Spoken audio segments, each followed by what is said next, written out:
All right, so are you ready to dive into a story that's going to make you question everything you thought you knew about success and risk? I'm ready. Hit me. Okay, so today we're taking a deep dive into the life of Billy Walters, a man who built a fortune on sports betting. Oh, yeah, I've heard the name. He's a bit of a legend, right? Legend might be an understatement. We're talking decades of winning streaks, millions upon millions of dollars won, but But there's always a but. exactly, there's a catch. Insider trading. You got it. Convicted, sentenced to prison, the whole 9 yards. Talk about a high-stakes life. It really makes you wonder, doesn't it? Where's the line between brilliance and crossing the line? That's exactly what we're here to figure out.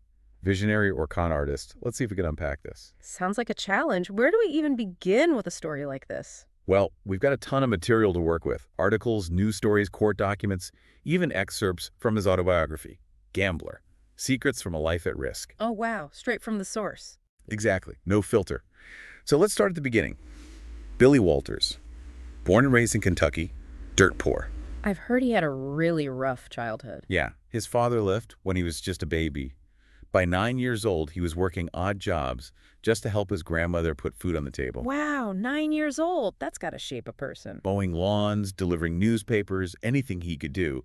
And get this, he even worked at a pool hall. A pool hall. That seems almost too perfect. Right. It's like his destiny was calling. That's where he learned to play poker. And I bet he was good. Oh, more than good. He was winning consistently as a teenager. That's incredible. It's like he was born with a knack for calculating odds. Definitely a natural talent. But it wasn't just luck. He honed his skills, studied the game. But poker was just the beginning. He eventually moved on to sports betting, developed this incredibly complex system. I've heard whispers about this system. Some say it's legendary. Oh, it is. Meticulous research, data analysis, a whole network of informants feeding him inside information. Okay, that's where things start to get a little murky, right? Yeah. Where's the line between strategy and, well, cheating? Exactly. And that's a question that's going to keep coming up as we dig deeper into this story. He even had runners placing bets for him, trying to stay under the radar. Like a shadow operation? Basically. But it worked. He built a fortune, not just from gambling, but from smart investments. Real estate, golf courses, you name it. Sounds like he was a businessman just as much as a gambler. Oh, absolutely. But here's the big question. Were all his business dealings legitimate? Bringing us back to the insider trading, right? That's a pretty big stain on his record. Definitely a turning point in his story. 2017, convicted, 5 years in prison, though later commuted. A lot of controversy surrounding that case. Yeah. Walters has always maintained his innocence. Claims he was targeted by the FBI, that the evidence was manipulated. So, what do we believe? A brilliant businessman who made some enemies, or a con artist who finally got caught? That's the million-dollar question, isn't it? And it gets even more complicated when you add another layer to this story. His relationship with golfer Phil Mickelson. Oh, this is where it gets really interesting. Mickelson was implicated in the same insider trading scheme, but never faced charges. Right. And Walters claims in his book that Mickelson got special treatment because of his fame. Potential bias in the justice system? That's a whole other can of worms. But here's another twist. Walters actually stopped Mickelson from betting on the Ryder Cup. Said it was too risky for someone in his position. Hold on, so the notorious gambler was trying to protect the golfer. It's a crazy detail, right? Yeah. Just goes to show how complicated this story really is. So we've got this rags to riches tale, a controversial conviction, a tangled web of relationships. And this is just scratching the surface. I can't wait to see what other surprises this story holds. Oh, trust me. There are plenty more twists and turns to come. So we left off talking about how complex Billy Walters is. But wait, there's more. Always more to the story, right? Exactly, and this might surprise you. Billy Walters, the philanthropist. And that's not the first thing that comes to mind when you think about a high-stakes gambler, right? Definitely a curveball. But this isn't small potatoes either. He's donated millions to charities, especially to Opportunity Village in Las Vegas. They do amazing work supporting people with intellectual disabilities. And he didn't just write checks, he was actively involved, even helping fund a new building for them. It's really interesting, right? It's almost like he wanted to give back to those who were seen as underdogs. Makes sense considering where he came from. But it also creates this dissonance, doesn't it? This generous philanthropist who was also convicted of insider trading. It's a really tough one to reconcile. Was it genuine altruism or a calculated move after the conviction? Was he trying to control the narrative? There's always that question, isn't there? What were his motivations? And then there's the $1 million donation to rename McCarran International Airport after former Senator Harry Reid. That definitely raised some eyebrows. Was it a big publicity stunt or something more? What's interesting is that Walters has always been outspoken about criminal justice reform. Oh, yeah, he's even donated to organizations that help former prisoners get back on their feet. Given his own experience, it makes you think maybe this is a cause that's close to his heart. Makes sense. He even attended the opening of a facility run by Hope for prisoners. Seems like he's genuinely trying to help people get a second chance. But does all this good work erase his past actions?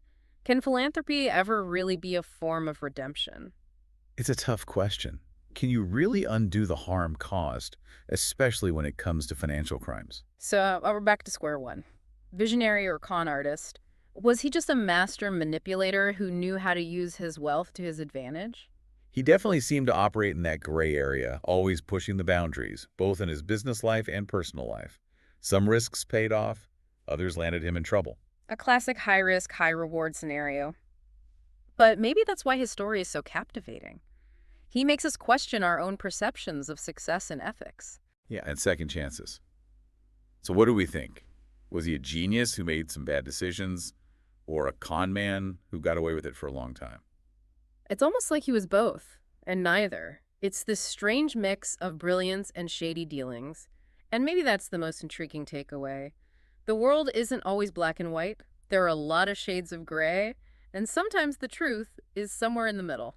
Okay, so we've talked about Walter's early life, his success in sports betting, the insider trading conviction, and even his philanthropy.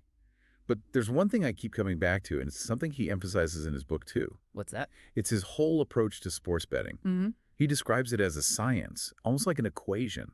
He wasn't just trying to pick winners, he was looking for value. Right, identifying opportunities where the odds were in his favor. He understood that even with the best research and analysis, there's always a chance of losing, so he focused on minimizing risk and maximizing his potential return. Yeah, and it's kind of fascinating how he compared gambling to business, stressing that success comes from carefully calculated risks. He really believed that anyone could achieve financial success if they applied the same principles of discipline, research, and strategic thinking. It's a really different way of looking at gambling, almost counterintuitive. Mm-hmm. But then again, maybe that's what made him so successful. It's hard to argue with his results, but it does raise the question, was this disciplined approach also a way to mask riskier, maybe even illegal activities? That's a tricky part. Yeah. He was a master at working within the gray, always pushing the boundaries of what was acceptable.